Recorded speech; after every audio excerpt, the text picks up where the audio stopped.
Көлеңке театры Қарлығаш пен Дәуіт ертегісі.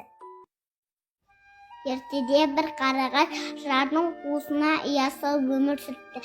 Қанаты қатпаған балапандарының анасы азға келуге кеткенде шыдамсыздана күтумен болады.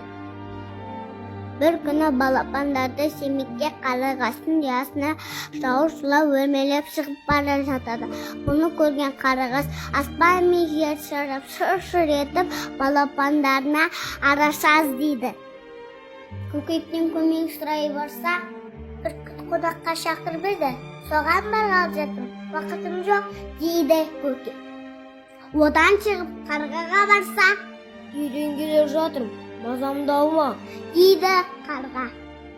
Қарлығаштың амалы таусырып, шыр-шыр етіп ұшып келе жатады. Бір кезде Дәуітті көреді. Дәуіт қарлығаштың шыр-шыр еткен даусын естіп, «Достым, неге звондайсың?»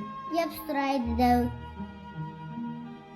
Қарлығаш сонда жауыз жылан балапандарын жұтпақшы болып, ұяма өрмелеп жетіп қалды. Соған не істерімді білмеймін деп қарлығаш көзінің жасын төгіп жібереді. «Олай болса мені жеткіз тезірек» дейді Дәуіт. Қарлығаш қанатын тоқсады. Дәуіт жотасына мініп алады. Көзі ашып оңса ұясына жетті. Жылан ұяға тақап қалған екен. Қарлығаш пен Дәуіт бір сәт кешіксе, балапандарды қылғып сап, жұмса аяда масарап ұйықтамақшы екен. Дәуіт екі аяғымен саба тырнап жыланның екі көзін ағыз жібереді. Жылан жерге құлап түседі де мерт болады.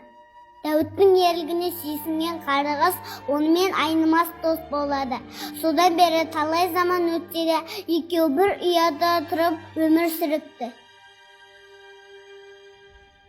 Рөлдерді дыбыстаған авторы мен Мұрат Марфуға Нұртасқызы.